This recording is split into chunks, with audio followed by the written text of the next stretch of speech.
In the beginning, God created the universe and a planet called Earth. Humans were formed in God's image to continue God's work. But soon, humans decided we want to live our way, not God's. Selfishness and violence filled the world, so God started over with just one family. And God made a covenant with a man named Abraham. The land around you is now yours. Your family will be my blessing to the entire world. In just a few generations, they grew into a large nation named Israel. The Egyptians became fearful and forced the Israelites to be their slaves. Through a humble leader named Moses, God led the Israelites in a great exodus back toward their promised land. Along the journey, God gave laws and commands to help the Israelites follow God's ways.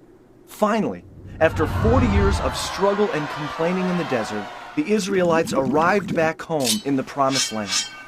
In victory, the people worshipped God, but soon after, they turned from God and lived their own rebellious ways. This became a pattern from generation to generation. Israel's greatest judge was Samuel. He followed God's ways and spoke for God as a prophet. He told Israel that God was the only king they ever needed.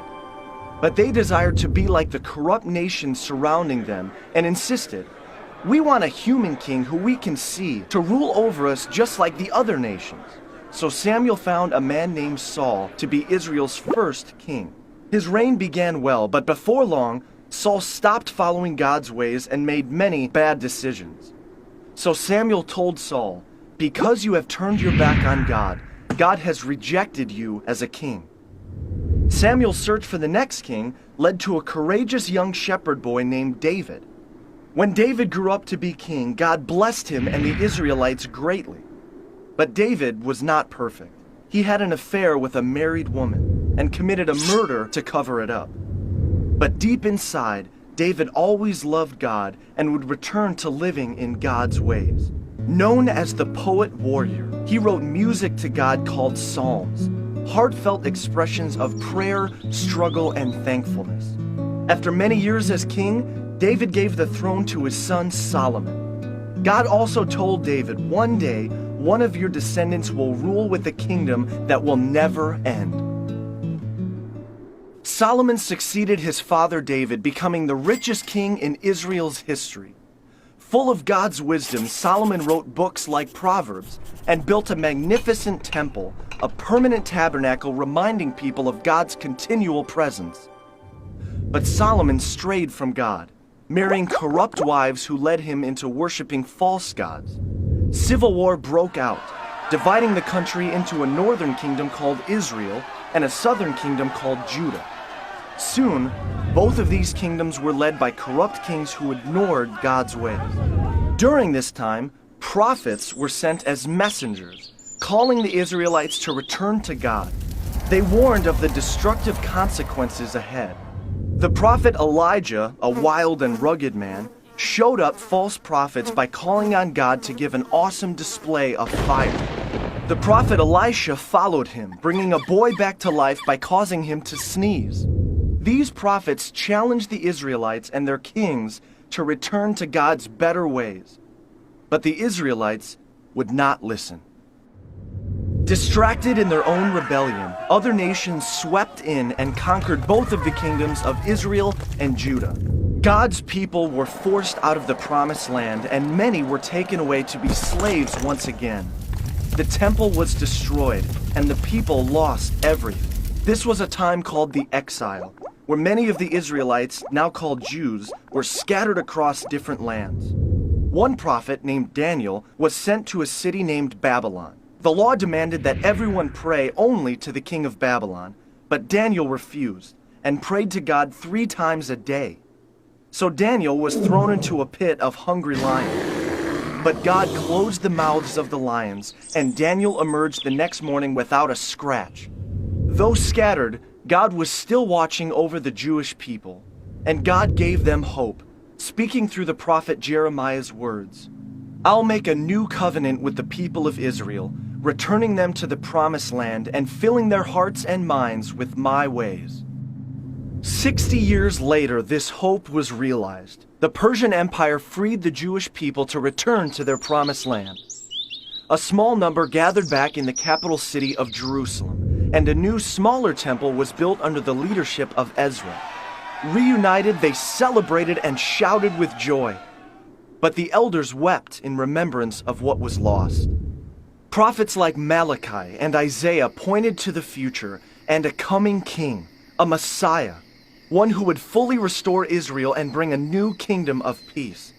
So the Jewish people waited and hoped, and God would not speak through the prophets again for 400 years. 400 years passed since God spoke through the prophets.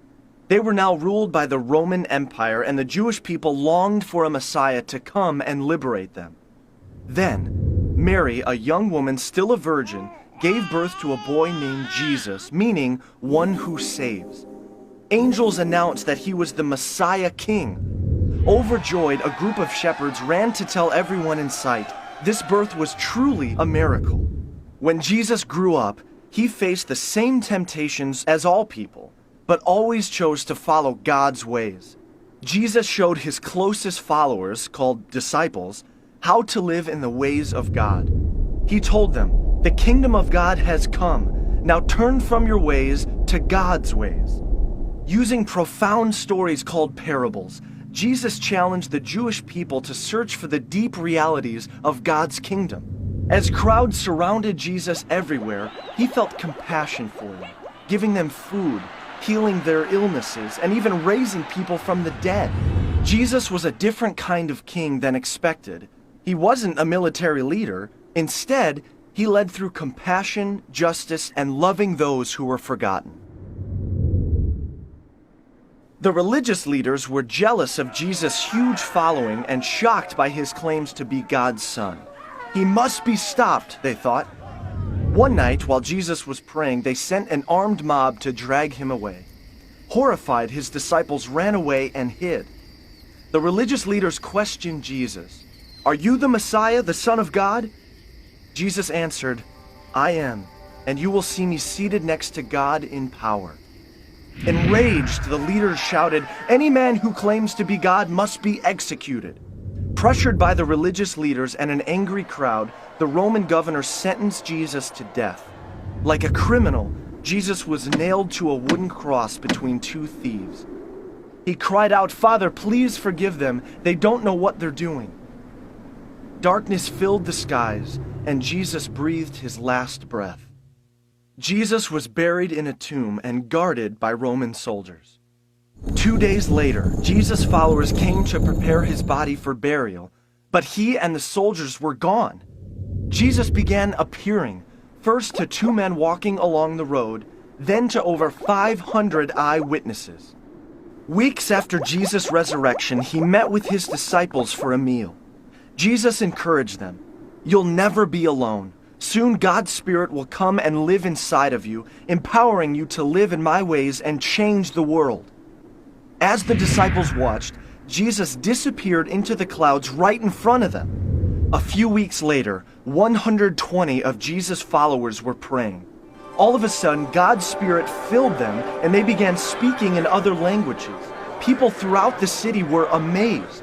Thousands then believed in Jesus as Messiah. This was the beginning of the church, a community all over the world called to live in God's kingdom ways. Empowered by God's Spirit, Jesus' followers healed the sick, fed the hungry, and cared for the poor. The church spread all over the region, but they faced great persecution. Jailed, beaten, and even put to death for what they believed. A man named Saul was leading the charge to destroy the church. Suddenly, he was blinded by a light, and Jesus spoke to him, calling him to work for good. From that moment on, Saul began starting new churches and reaching those outside the Jewish faith with the kingdom message. Years later, Jesus' disciple John was given a vision for how this great story will end. Then I saw a new heaven and a new earth, and God lived among us, wiping away every tear and taking away all death and pain. God will make everything new. We are the continuation of this amazing story, a community called to live in God's kingdom ways and bless the entire world.